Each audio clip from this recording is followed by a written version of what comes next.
Ever wonder what a traveler does on your site before they actually book a trip? Which pages they check out, how long they spend deciding, where they came from. The User History add-on tracks all of that automatically and shows it to you the moment a booking or inquiry comes in. In this video, I'll show you how to configure it and where to find the data once a booking is made. Let's get started. Before we begin, make sure you have the User History add-on installed and activated on your website, with the license activated as well. From your WordPress dashboard, hover over WP Travel Engine, click on Settings. Then go to Extensions and click on User History. The first option is User History Tracking. Keep this toggled on to start collecting browsing data on bookings and inquiries. Turning it off stops any new data from being tracked. Below the tracking toggle is Cookie Consent Message. Since the add-on tracks visitors through cookies, this option lets you display a consent notice so you can comply with privacy regulations like GDPR. Turning it on displays a consent notice to visitors, purely as a disclosure. It doesn't pause or delay tracking, which continues in the background regardless of whether the visitor dismisses the message. Once enabled, set the Cookie Consent Message position, which controls where on the screen the banner appears to visitors. Next, choose a Cookie Consent Message layout from 4 styles: Block, Classic, Edgeless, or Wire. Each one changes the visual appearance of the banner itself from a solid rectangular block to a more minimal, borderless look, so pick whichever matches your site's design.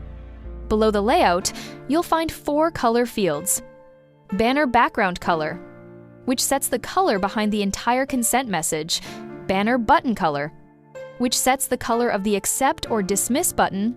Banner Content Text Color, which controls the color of the message text itself. And Banner Button Text Color, which controls the color of the text inside the button. You can also add a Cookie Consent Learn More link URL.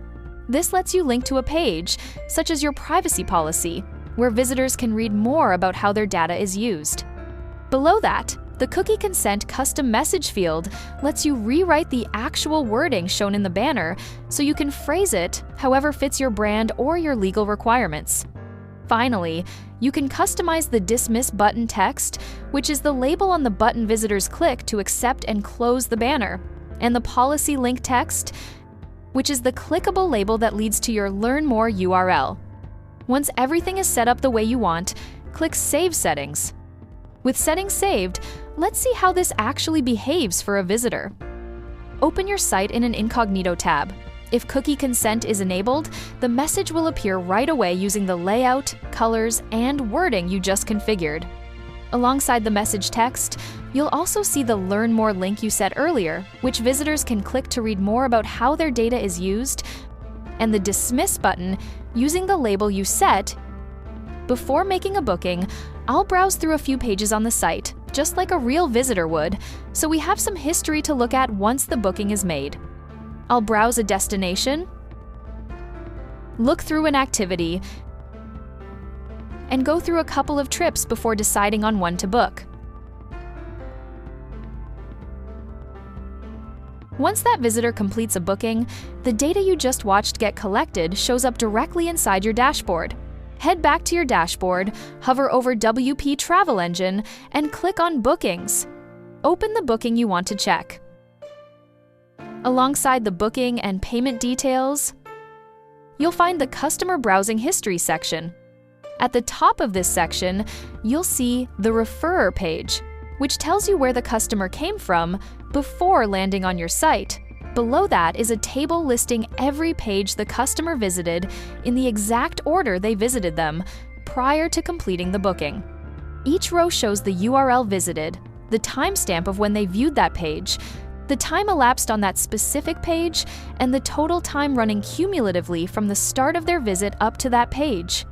At the bottom of the table, you'll see the total time spent on site, giving you the full duration of that customer's visit from their first page view to the moment they completed the booking. If a visitor never completes a booking or inquiry, no history is saved for them at all, since the add-on only stores browsing data tied to a completed booking or inquiry record. And that's it. You now know how to configure the User History add-on and exactly where to find your customers' browsing data once a booking comes in. If you found this video helpful, give it a like and subscribe so you don't miss our upcoming tutorials. If you have any questions, drop them in the comments below. We're always happy to help. You can also reach our support team using the link in the description. Thanks for watching, and I'll see you in the next one.